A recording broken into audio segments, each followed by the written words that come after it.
goleki rondo, Pak. Moh. Engko duduk manang ngono goleki rondo engko nggoro aku. Wis. Bales senengane. Hah? Nek Bapak Ardigawa menyang ngendi mau? Negara Mandura jelas aku ora ikhlas. Nek tekan negara Mandura Bapak kon ngopo lah? Sing liyane tumbal, ora masalah, gawanen Bapak. Nggo ngeneng kene ya nggo apa? Nek Bapak terus digone negara Mandura kok arep dienggo tumbal, berarti kan mung dipateni. Monggo dienggo tumbal ki tegese dipateni, ateges aku ora weruh Bapak meneh. Aku kelangan Bapak. Hah? Terus kowe tenang-tenang ngilangi nyawane Semar, terus kawulamu tentrem, terus kowe ayem neng kono tanpa memberi sedekah sedikit pun Anda pancen kowe nganggo tumbal Semar tukunen kowe cedes iki meneng wae Pak nek payu larang kekke Pak ora apa-apa ya ya Tra ya Petra setuju kok ora apa-apa nek nyang-nyangane larang tak kekke nggo ora apa mati wae malah bener lho Pak mangane kowe urip perkoso to Pak waduh ngidoni Semar hah aku sing ora trima aku ora trima lah aku tekan kene kudu boyong Semar ora iso yo ngawur to Gong saking mempeng kowe cengele Semar kaya ora buta wah gejlek sak kayang-kayange ngawur ora aduh Kyai Semar kula nyuwun gesang wah sapa ya Pak Jaramaya wah Jaramaya anak buah sapa iki anak buah Betari Durga iki kawulane Durga wah sekan ratatanan ke mangkelake ora aduh aku njaluk Ndoro Bagong padha rajo sak praptamu Ndoro Bagong pengestune Semar lah ra tenan nering sambikala sowanku tansah pinayungan ing kawidadan pengestuku tambah ana ya Mas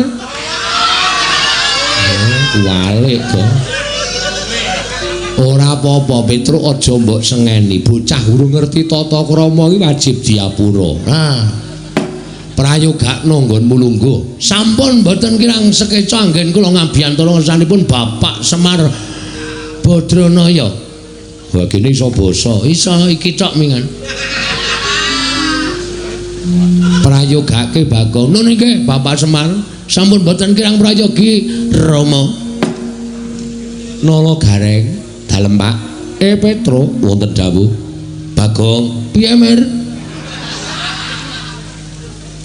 anane kowe tak caketke ning ngarsaning wong tuwa iki ana rembug sing wajibe kowe tak jak rembugan merga iki ngembet marang kahanan Karang Kadempel ya padukuhan kene iki oh nggih ngestakaken dawuh kersanipun Bapak keparengipun badhe ngrembak perkawis menapa mong sadurunge aku miwiti rembugan iki luwih dhisik aku njaluk supaya linambaran ati ingkang sabar boleh nggih jalagan bab apa wae iki nek ora dirembug bebarengan mesti bakale dadine ya ora becik ning nek dirembug bareng-bareng antaraning aku Gareng Petruk lan kowe Bagong ngengengi babakan Karang Kadempel iki kuwi luwih apik merga mengko bakal dadi sing luwih becik wong nggih ngestakaken dawuh rada maju le do suwan ora sandadak kaya iki jagongan antaraning wong tuwa karo anak-anak sing tak jak rembug babakan Karang Kadempel oh nggih ngestakaken dawuh nyun pangapunten lho Pak radi majeng anggen kula sowan ora apa-apa nyun ngapunten Pak radi majeng anggen kula sowan nyun pangapunten Pak radi majeng anggen kula sowan iya cah telu tak keparengake gage wis kene ndang ceket-ceket Nala Gareng Petruk lan kowe Bagong Anjrah ingkang Puswita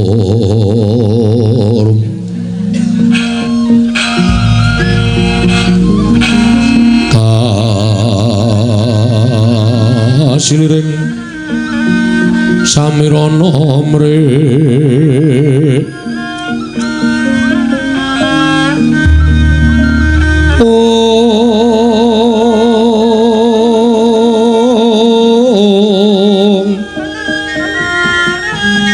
sekar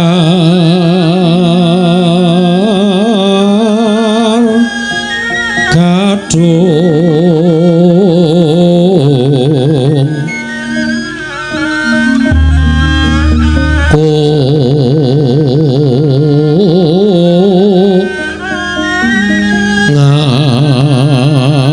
ngas gandanyo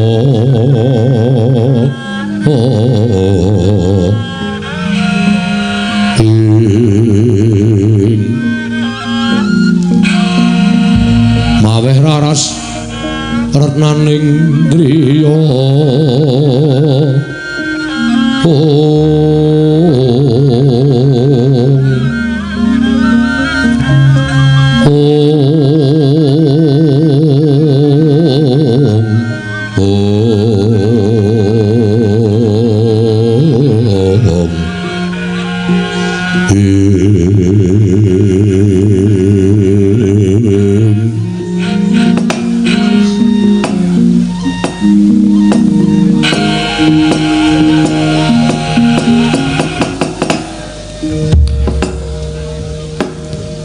Nala Gareng Petruk lan kowe Bagong.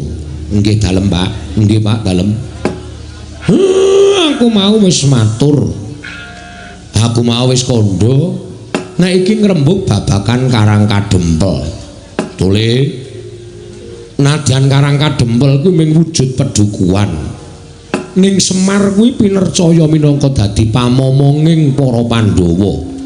Ning Karang Kadempel kene lenggah bapakmu ya aku sing pancen dipercaya dening para Pandhawa minangka dadi pamomonging para Pandhawa satriya-satriya ngambek sadu budi ateteken ati suci pepayung budi rahayu. Ngono nggih. Ning iki ora ana gandeng cenenge karo Pandhawa. Iki magepokan karo Karang Kadempel. Wis suwe aku ora tetinju marang pedukuhan kiwa tengenku. Sak kiwa tengening Karang Kadempel. Lah kok jebul Semar ki le turu wis kesuwen. Tegesipun kados pundi, Pak? Semar le turu le kesuwen, Semar le meneng ki wis kesuwen. Mula ora aneh nek kahanan Karang Kadempel rada kalah karo kahanan pedukuhan kiwa tengene. Kabeh wis sarwa becik, kabeh wis sarwa apik. Lah nek kene sing dinggone Semar kok malah ora ndang cancut tali wanda dandan perkara pedukuhane awake dhewe. Nggih. Mongko Karang Kadempel kuwi duwe sawijining papan sing iso dibanggake. Duwe sawijining papan sing iso dienggo ngangkat marang jenenging padukuhan, ya jenenging padukuhan, ya jenenging kawula sak padukuhan. Mula papan sing becik-becik sing mapan ning Karang Kadempel ki ayo padha digula wentah ingkang sak apik-apike kanthi gotong royong manunggal tetunggalan. Ora ana wong sing terus mak clingkrik kepenak kuwi ora ana. Ning kabeh mau diwiwiti saka ngisor. Lho.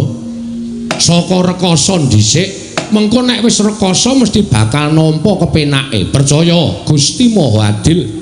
Gusti ora bakal sare yen to nyumurupe titahe sing padha budidaya.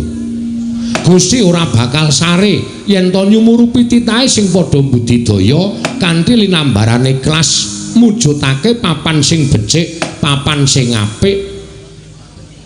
Wong nyatane nek upama dadi apik, Karang Kadempel kuwi sing ngrasake ora mung Semar tok, ning wong sak Karang Kadempel ya melu ngrasake luwe-luwe papan sing becik, papan sing apik sing iso ngrawuhake para kawula liyan Pedukuhan luwih-luwih liyan praja padha tekan kene ayo padha digarap ing sak becik-becike kanthi cara mengkono padukuhane bakal kondang kawenang-wenang luwih-luwih kawulane penguripane mesti bakal mundhak kuwi perlu tok pikirake nggih ngoten Pak ning kabeh mau nek ora linambaran sayuk rukun tetunggalan nyambut gawe bebarengan tunggal cipta rasa karsa lan karyane ora bakal dadi manunggalake wong pirang-pirang kuwi pancen angel ning nek mboko sithik mesti suwe-suwe dadine akeh percaya karo Semar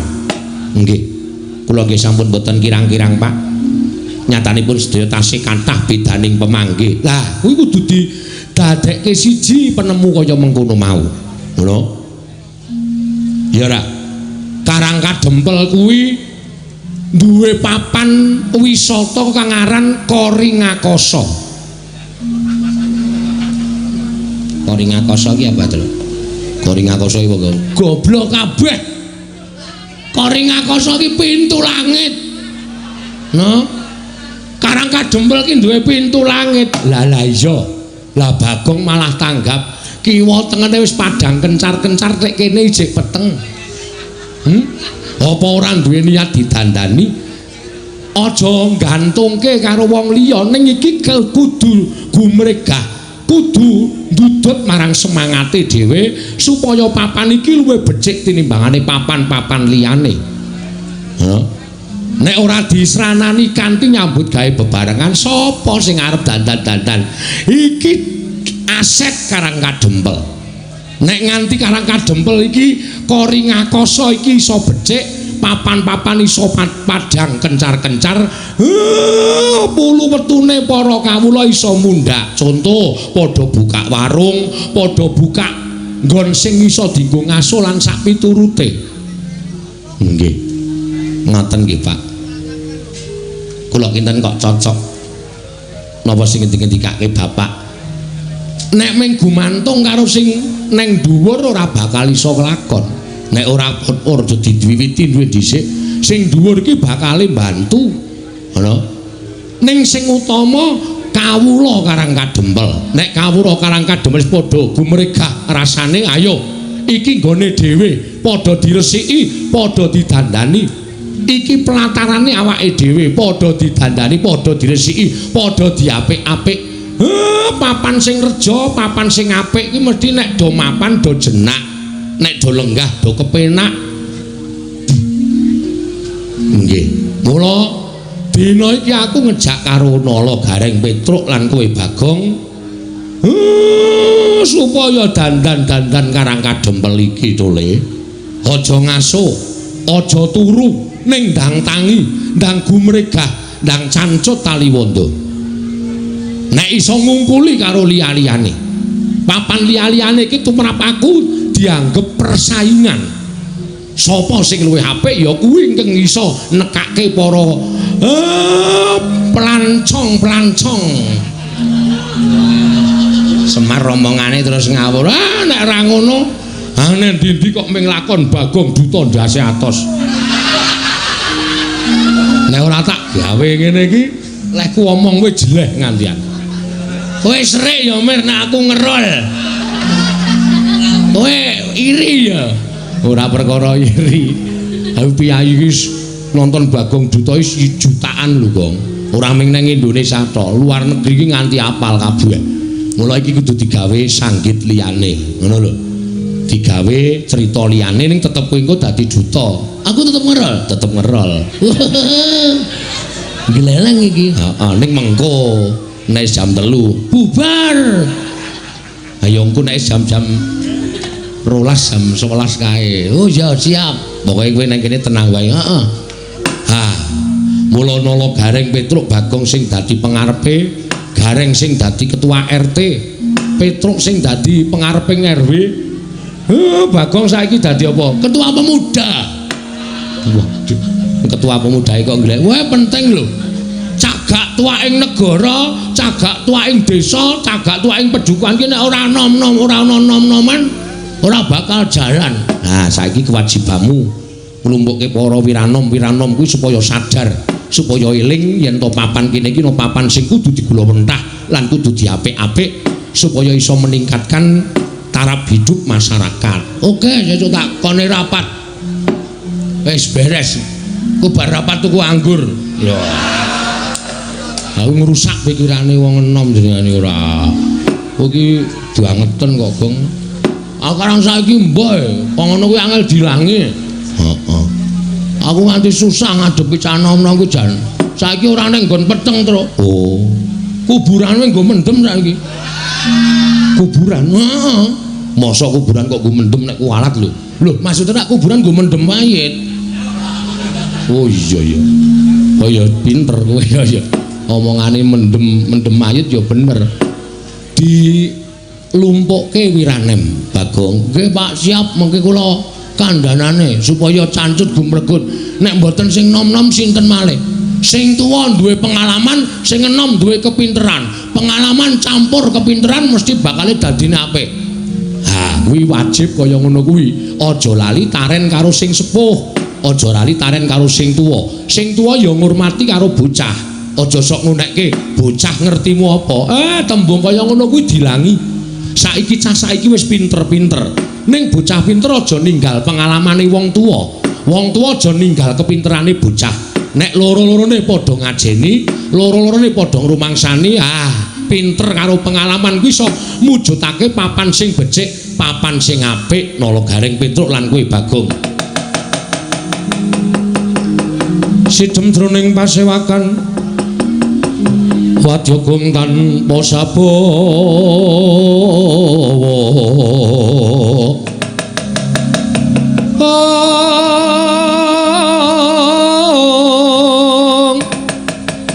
kapraban dening Sang Nalendra Tama mangu-mangu nengi lerwu sing duka cipta berbuti mandana raras ing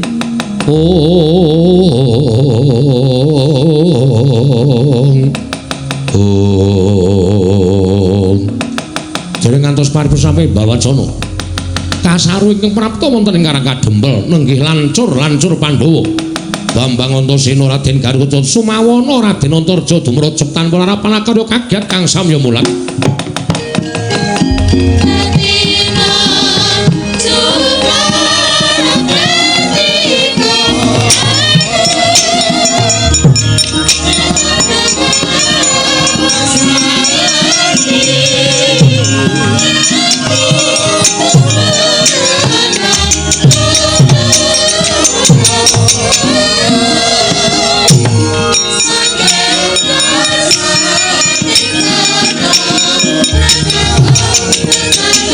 Masih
cilanira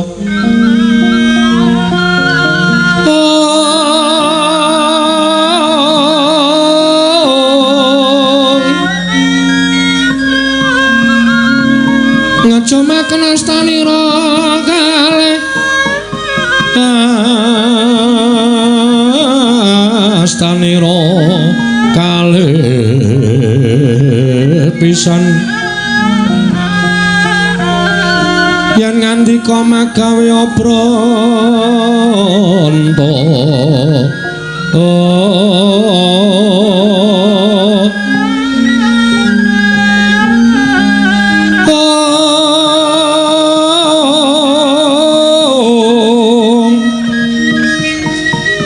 yen ngandika magawe apranta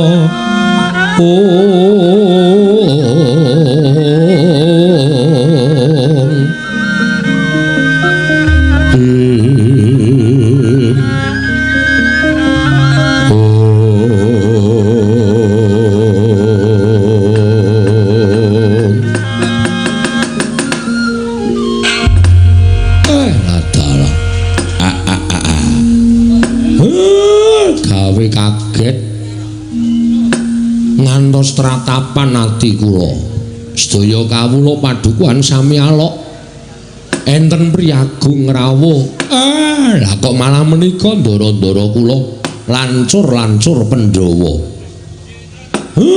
Ndara Antasena kula ngaturaken bekti kula kunjung nggih Den ya Kakek Semar ndak tampa ngaturke bekti karo aku tiba padha-padha pamujiku katur ya nggih kula tampi ndadosaken bingah raos sing manah Ndara Gatotkaca wilujeng Den ya Kiai Semar Slamet Prabaku aku ngaturake sembahku katur kok ngawawahi adat kula niki ming batur kula niki ming Panakawan nek sampeyan ngaturke bekti karo Semar mengke kula kuwalat ora Kiai sembahku tampanono nggih kula tampi dawah sami-sami Ndara Antarja wilujeng Den ya Kiai Semar Slamet tekaku aku ngaturke basaku katur ya Kiai Semar nggih kula tampi nala gareng Petruk Bagong ndaramu padha rawuh ngaturna bekti karo bendaramu Ndara Antasena bekti kula nggih Den nala gareng tak tampa reng pangestuku tampanono kula pundi nggo jimat Ndara Gatotkaca bekti kula nggih Den yo nolo garing pangestuku tampanono nun inggih Ndara Antarja bekti kula nggih Ndara yo nolo garing tak tampa pangestuku tampanono nun inggih ayo truk urut yo Ndara Antasena bekti kula yo truk tak tampa pangestuku yo truk nggih Ndara Gatotkaca bekti kula yo Petruk tak tampa pangestuku tampanono Ndara Antarja bekti kula nggih Den yo Petruk tak tampa pangestuku tampanono nggih yo Gong sing ngarep sapa Antasena Ndara Antasena bekti kula kunjung nggih Ndara ya Bagong tak tampa wah katun sumringah raimu calon dadi duta oh iya duta nendi dereng ngerti teng pundi niki mengke iya bekti kula nggih Den ya untuk Bagong tak tampa pangestuku tampanono ya Bagong nun nggih sangat anggen kawula mlindadosaken jimat paripe Korota bindeng kowe pilek oh iya Ndara Gatotkaca bekti kula nggih Den ya Bagong tak tampa pangestuku tampanono nun nggih sangat anggen kawula mindu mundi apa mundi walik mundi ndadosaken jimat sing mburi aja mboten Antarja kuwi ora apal ndarane kok ora apal to ora tau kepethuk ora tau ngekeki apa-apa barang Ndara Antarja kae mbarepe Ndara Werkudara walah mbarepe Ndara Werkudara to heeh Ndara Antarja bekti kula kunjung nggih Den ya Bagong tak tampa pangestuku tampanono ya Bagong nun inggih sanget anggen kawula ndadosaken jimat sasampunipun lenggah ingkang sekeca menapa wigatosipun kuwi bapak wae bapak sing di kewajiban kuwi rasa dadak omong Den matur nuwun dene sampeyan pun nuruti napa sing dadi penjaluk kula kaget rasaku kayak nalika semono aku nampa nawala saka Kakek Semar wondene surasaning nawala Kakek Semar nyuwun dawuh kelawan aku supaya sowan nganti Kakang Gatot karo Kakang Antarja. Ora janjane iki arek eneng apa lan Kakek Semar kuwi duwe wigati apa? Janjane ming sepele ning kula niku nek mboten atur kali para pepundhen menika. Raos kula kok mboten kepenak. Arep duwe gawe apa? Kakek Semar. Kula niki duwe niat kalih anak-anak kula niku mbangun Karang Kadempel. Merga Karang Kadempel menika kathah papan-papan sing wajib entuk kawigaten saka kawula sak Karang Kadempel. Mila niat kula kalih para kawula sak Karang Kadempel kepengin mujudake papan menika kanthi sae lan ingkang saestu ngremenaken. Ning nuwun sewu gandeng kula niki wong sekeng, kula wong ora duwe. Kula niki wong sing urip kula niku mung cukupan. Bebasan gegede nempyak kurang sagak, kakehan gluduk kurang udan. Mula kula ngrawuhaken sampeyan-sampeyan iku ingkang wigati mboten ketang kula niku diayeng-ayeng. Diparingi bantuan apa kemawon mboten kok kula ngemis njaluk brana picis mboten. Ning wajibe diarahke utawa digenahke, dipernahke sampun ngantos tumpang suh mangkinipun supados papan menika dados kanthi sae Ndara. Oh, perkara ngono to. Nggih, nggih. Pokoke cekak gampange nyuwun dana. Saking Ndara-ndara Antarja, Ndara Garkaca, Ndara Antasena. Ora ya, Gong. Iku pertikel kuwi luwih apik tinimbang dana. Nek dana kuwi ndang entek, ya nek dicake apik, nek kecake ora apik ya bakal entek. Ning iku partikel pikiran ki luwih berharga tinimbangane dana prabeya. Welo. Ora nggo dana ora sah. Danane saka awake dhewe. Awak dhewe kudu wani geteh sithik. Ngono. Kudu wani berdarah-darah sik. Lho. Ana tetembungan berakit-rakit ke hulu, berenang-renang ke tepian. Lho, bersakit-sakit dhisik, bersenang-senang kemudian. Lara-lara apa dilakoni?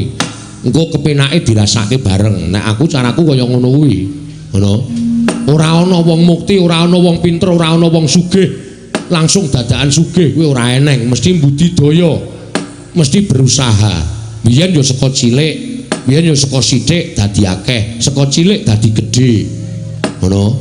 Ora ana wong kok tiba-tiba nampa duit sak gepok terus dadi sugih kuwi ora ana. Upama ana kuwi engko mlarate yo gampang. Ngono ya. Wong kepenak ki nek mak clingkrik tekan dhuwur kuwi engko tibane gampang, nek ora ngrekoso dhisik kuwi engko le medhun ya gampang. Ning nek direwangi ngrekoso, direwangi tapa brata, direwangi ngelih, direwangi prihatin, kuwi upama kelakon penjangkane bakale langgeng. Kuwi wong Jawa kepercayaane ngono kuwi. Ngono ya. Mula awak dhewe kudu wani dandani Karang Kadempel iki nganggo apa kabisane awake dhewe dipernahke karo ndara-ndara kuwi mengko nek wis dadi awake dhewe kari ngenyam kepenake. Ngenyam kepenake kuwi ya ora terus kepenak langsung kepenak ora, mboko sithik. Yo kaya wong dodol kae buka warung ya ora terus laris biyuk. Nek terus laris biyuk kuwi tegese mesti tangga teparo do ngrasani, wis kae ngingu-ingu lan sak piturute. Ning mboko sithik. Nek masakane digawe enak, panganane digawe murah, tur ya ling ladeni kanthi senyum ramah. Ha engko pelanggane akeh terus dadi kepenak. Ngono ya, Tru. Ha iya, kuwi falsafah Jawa ora kena ditinggalke. Kudu diugemi tenan. Oh iya. Ha iya. Ha milih saking menika, Ndara. Kula suwun sawetawis wekdal sampeyan mang lenggah sawetawis wonten ing Karang Kadempel. Mangke nek kula pun miwiti mbangun Karang Kadempel niki kalih para kawula sak padukuhan. Sampeyan sing wong pinter-pinter, sampeyan nom-noman sing pun ngenyam pamulangan, sampeyan sing piyai-piyai luhur, mestine anggene ngulir budi ngasah kadewasan benten kalian piyai utawa tiang-tiang saking padukuhan. Mang pernahke, mang tata, mang dunungke supaya apik tembe mburine, Ndara. Ya. Yen ming perkara kuwi aku sagu ora ming perkara mernahke. Yen perlu kowe tak dampingi sarta kowe tak amping-ampingi tak kancani nganti rampung ing pakaryanmu, Kyai Semar. lan samar pamoring sukma sinukmaya sinumaya winayu ing asepi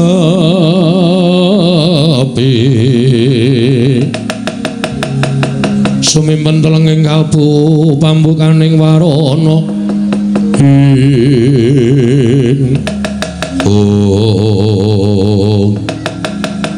dereng ngantos paripurna sami Balwacana kasaro praptaning nata ing Mandura Prabu Baladewa ingkang dumrajak tanpa larapan Yai Semar aku sing prapta Kakang Semar aja kaget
sing manahipun ing abdipun Semar Tiang Agung Baladewa sami wilujeng rawuhipun den yo Kakang Semar tansah pinangan ing kawidadan ing sambi kula praptaku adoh saka rubeda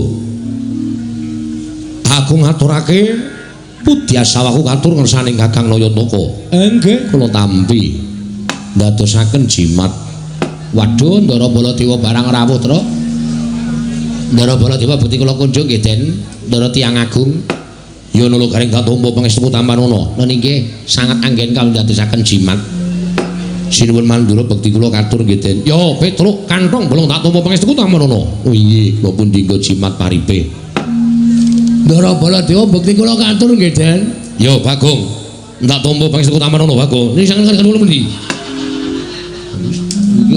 melu cepet iki lho aku nek omong cepet banget ya nek ra tak imbangi aku ki biasane alon-alon e kono kok cepet iya wah Semar aja kaget aku prapta ning Karangkadempel nggih wigatosipun menapa jejeripun Tiang Agung mestinipun boten perlu rawuh enten Karangkadempel cukup panjenengan utusan Nayaka Mandura nimbali dhateng kula Hadan supados sak mangke kula saged sowan ning kok dadak kraya-raya rawuh teng Karangkadempel wigatosipun napa Kakang Semar sawangen Baladewa Kakang Semar dina samengko iki nganti persasat kaya wis ora duwe pangarep-arep urip ngerti lamun wis ana 3 sasi iki negara Mandura ketaman pegebluk akeh para kawula ingin esuk lara sore ketiwasan sore lara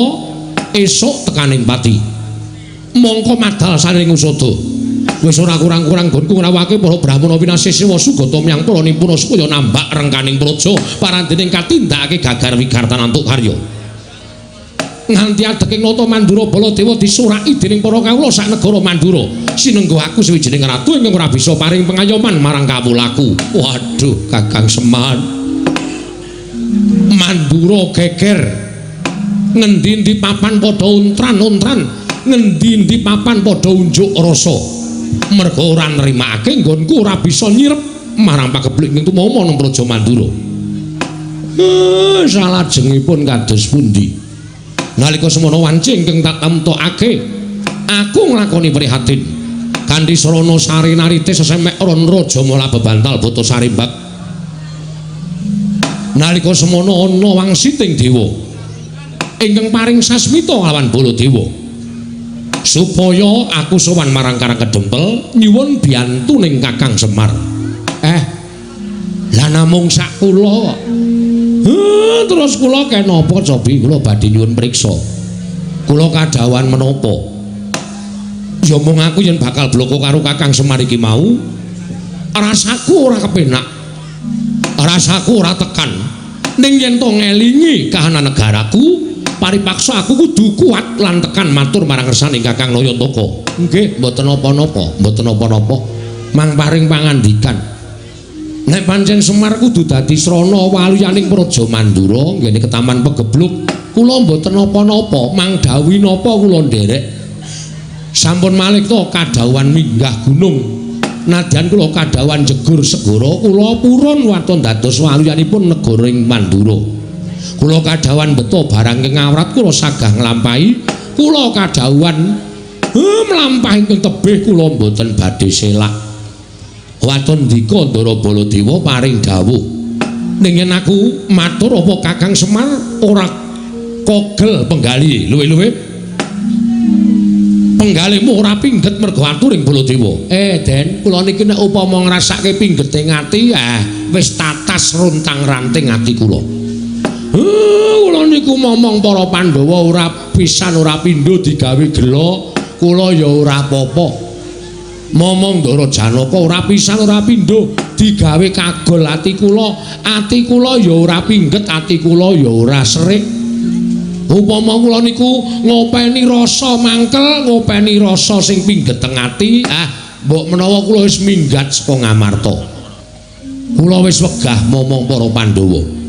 Ning gandeng tumrap Semar wong urip ing alam padhang menika, apik-apike wong urip niku nek linambaran sabar, tuwene ikhlas. Nadyan disebut niku gampang dilakoni angel. Ning apik-apike wong nek iso nglakoni watak sabar lan ikhlas niku dadi mantasaning menungso, dadi mustikaning titah. Mila monggo kula aturi paring dawuh Semar kapurih napa? Aja lara ati aku tak matur marang sane Kyai Nayantaka. Nggih, mangendika, mboten napa-napa. Wanter dawuhing dewa ingkang tak tampa. Nalika semono metu marganing pasumenan. Sasmita dumeling tan ana ing karna swara ingkang tanpa wujud ngandhakake yen to aku kudu iso mboyong marang Kakang Semar prapteng negara Mandura. Lah kersane nek mung diboyong wae kula purun mawon. Terus sakniki kula memperjelaske mawon. Kersane napa? Napa Semar teng mriku ajeng ken ndongani? Napa Semar teng mriku ajeng ken ngabulke napa? Niku rak cethane dadi kula nggawa uba rampe saka omah menyan dupa lan sak piturute supaya mengke teng mriku mboten pripun-pripun, mboten golek-golek lan sak piturute. Kakang Semar, kula. Wah, rasaku kok ora mentala. Ampun ngoten lho. Sampeyan nek mboten mentala ngiklaske patine kawula pirang-pirang saben dina mati, nyawa kawula Mandura. Ming perkara sampeyan mboten mentala, sampeyan ngiklaske patine kawula sampeyan. Saya ala, saya elek kanalindran sampeyan, saya mboten prayoga cacating para kawula teng sampeyan li dadi nalindra. Kakang Semar, aku mboyong Semar putrane marang negara Mandura dawuhing dewa. Dina samengko Semar kudu dadi tumbal ana negara Mandura, Semar Putranaya.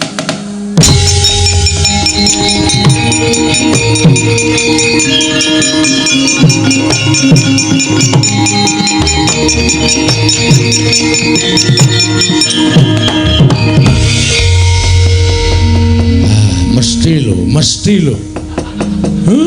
Kowe arep ngopo, Bagong? Kowe arep ngopo? Sik, Pak, meneng wae. Ora usah omong kowe. Iki nek ora sing nanggapi aku ora gayeng iki, Pak.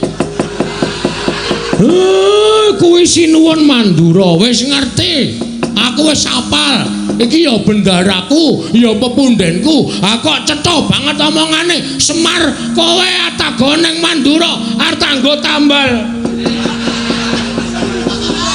Bosok kupinge.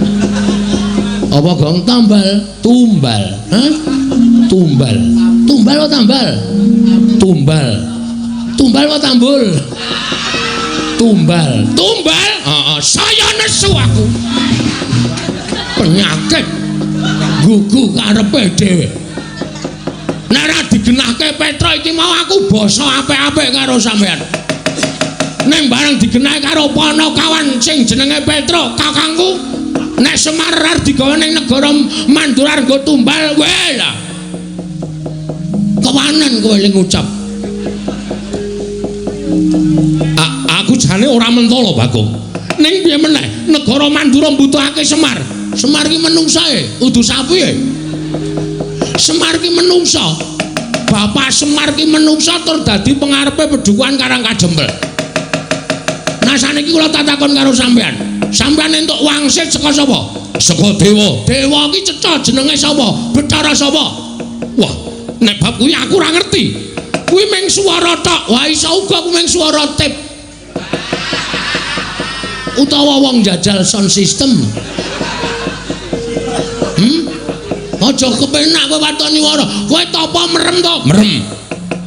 Kowe le tapa ora ndelokke sapa-sapa to? Ora. Lah, kuwi kowe le tapa nang ndi? Ning Sanggar Pamelengan. Sanggar Pamelengan iki kiwa tengene ning omah ora? Ana. Lah aku mesti wong nyetel sound system. Udu swara dewa. Lah kok dadi kowe ngawur arep mboyo karo Semar Gagabranganamaya. Badranaya. Nayantaka Bojogati. Duduk Manangunung. Kowe duduk, Pak? Ora. Aku jenenge duduk Manangunung. Wis rasa cerewet kok ngono kok takokke ora. Goleki rondo, Pak. Moh. Kok duduk Manangunung goleki rondo engko nggoro aku. Wis. Bales Hah? Nek Bapak digawa menyang ngendi mau? Negara Mandura jelas aku ora ikhlas. Nek tekan negara Mandura Bapak kon ngopo lah? Sing liyane tumbal, ora masalah. Gawanen Bapak. Nggo ngene kene ya nggo apa? Nek Bapak terus digone negara Mandura kok arep dienggo tumbal, berarti kan mung dipateni. Monggo dienggo tumbal ki tegese dipateni, ateges aku ora weruh Bapak meneh. Aku kelangan Bapak. Hah? Terus kowe tenang-tenang. Ngilangi nyawane Semar, terus kawulamu tentrem, terus kowe ayem neng kono tanpa memberi sedekah sedikit pun Anda pancen kowe nganggo tumbal Semar, tukunen kowe. Cedes iki. Meneng wae Pak, ngono nek payu larang kekke, Pak. Ora apa-apa, ya. Ya, Tra ya. Petra setuju kok. Ora apa-apa ngono nek nyang-nyangane larang tak kekke. Ora apa mati kowe malah penak lho Pak mangane kowe urip perkoso to Pak. Waduh. Ngidoni Semar. Hah? Aku sing ora trima. Aku ora trima. Lah aku tekan kene kudu mboyong Semar. Ora iso. Ora iso mboyong Semar. Kena mboyong Semar. Waton kowe iso nglangkai batange Bagong. Kowe lah kewanen, Gong. Ndara Baladewa kuwi duwe pusaka ampuh lho, Gong. Apa? Nenggala Alugara utamake Gunung Jugruk Segara Asat. Kowe duwe pusaka apa? Wah, kowe ora ngerti. Nek men tamake Gunung Jugruk aku duwe to. Saya nek adem-adem ngene iki. Tak tamake Gunung Jugruk kabeh yakin mbok Gunung 10 wis to. Tamani jugruk kabeh. Tenan aku. Yakin wis. Jenenge apa wis ora tak duduhi jenenge. Nek ngerti duduhi bentuke ya ya. Lah entuk nanti kok oh gawan. Oh. Gawan padake iki. Anggere tak tuk ngono mesti grugutu ngiwonengen.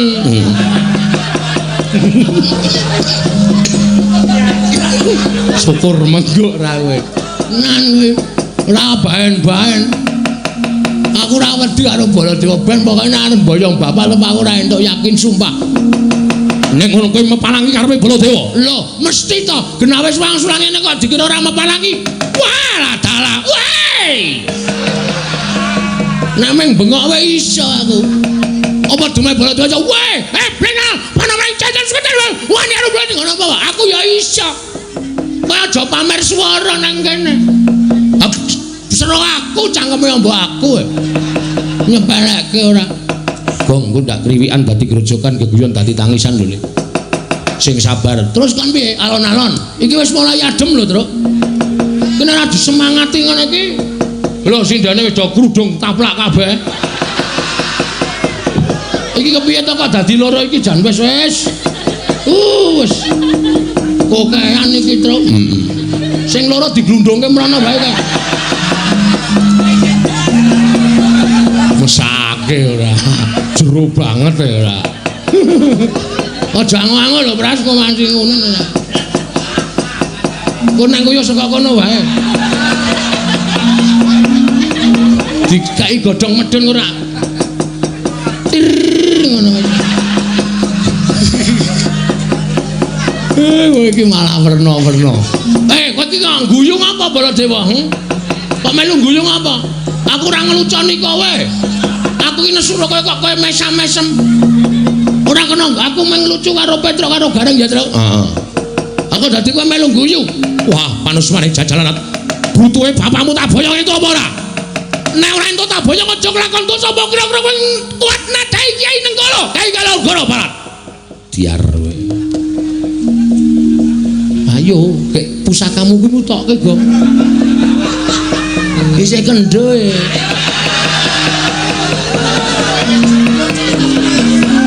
Burung tak empake. Jarene iso nggo nuthuk gunung. Ha iki nek ora dimatke ya nggo nuthuk ya ora jugrek. Men kaya wong keplok. Iya.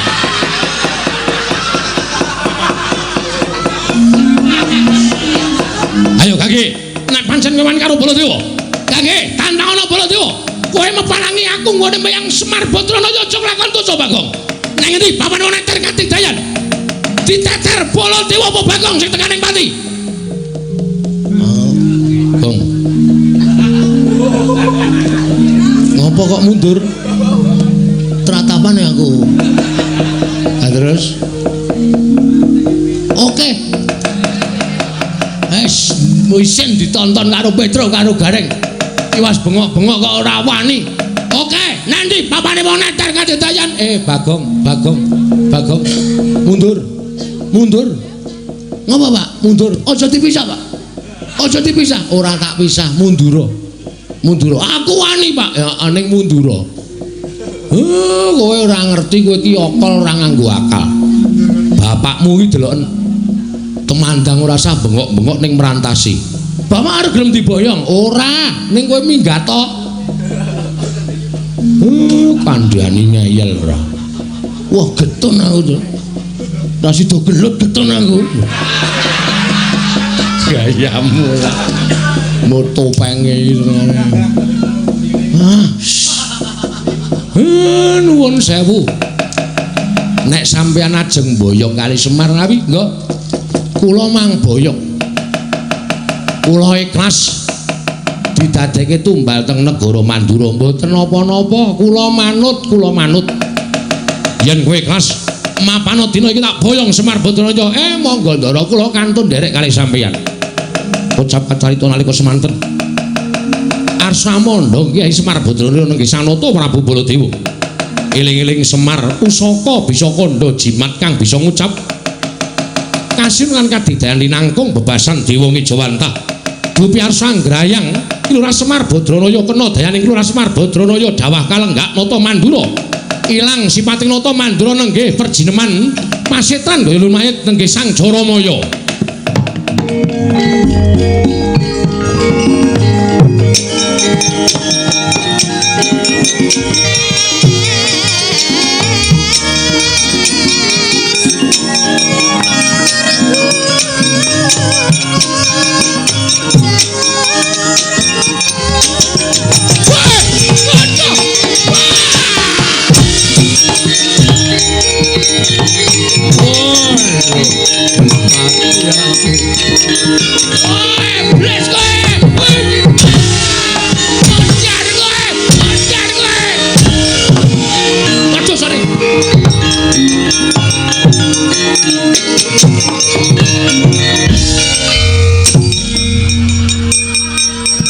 yo ngawur to Gong saking mempeng kowe. Cengele Semar kaya rai buta. Wah gejlek sak kayang-kayange. Ngawur ora. Aduh Yai Semar kula nyuwun. Kula nyuwun gesang. Oh sapa ya Pak? Jaramaya. Wah Jaramaya ora. Anak buah sapa iki? Anak buah Betari Durga. Iki kawulane Durga. Wah sekan ratatanan ke. Mangkelake ora.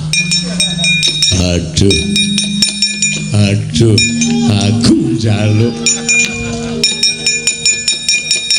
Aku njaluk urip Semar. Aku njaluk urip aduh. Kowe iki ngopo? Kowe iki ngopo ora tak kabak-kabake? Aduh mati aku. Aduh Semar. Iya tak nehi urip Jaramaya, tak nehi urip. Aduh. Bagong kowe tak tuthuk ndasmu lho. Iki wis ora iso apa-apa iki ora sato kapak-kapake. Iki pancen tumbak cucukan iki. Aku kira ngapa-ngapa ya, Men. Ki meng tengok nang kene kok. Waduh.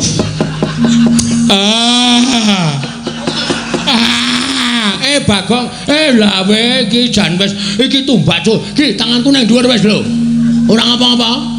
Aduh.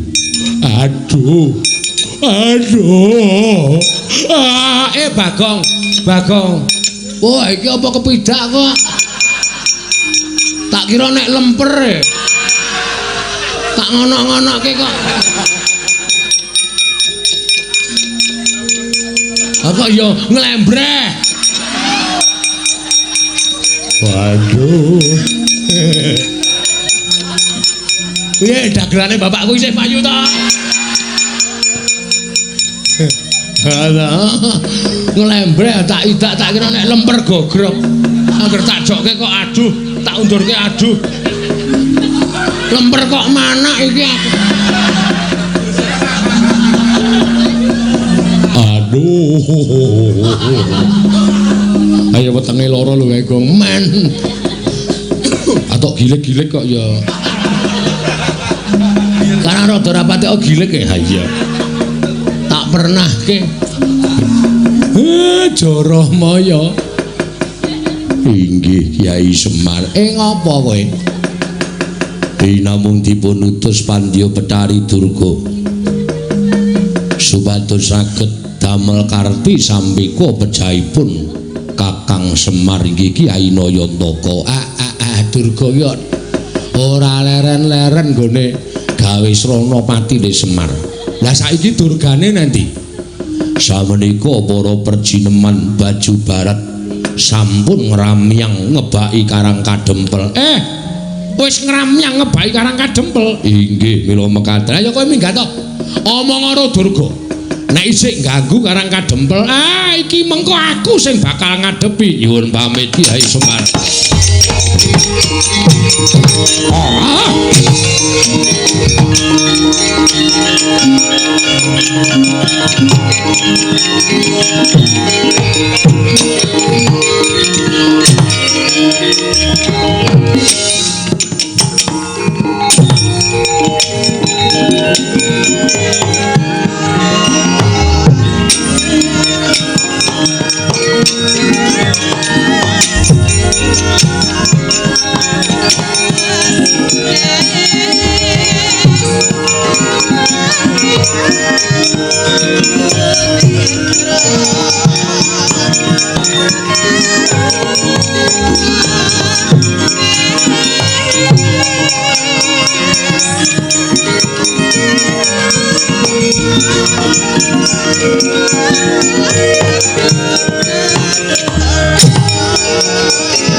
ngendikanipun para sepuh sami nyebataken wong sing arep duwe gegayuhan kuwi cobane mesti enggal teka. Jebul niki wau Sinuwun Mandura ketoke blegere nata Mandura bareng kula sebda lah kok wujud Jaramaya matur nek Durga kali sak wadya balane pun ngramyang teng Karang Kadempel kuwi lah dal. Lah terus sampean pun sago bantu kula to. Mula perkara wadya balaning Betari Durga niki kula pasrahke sampeyan kalih anak-anak kula. Kula tak ngrantam sarta kula tak mikir napa sing kula butuhke.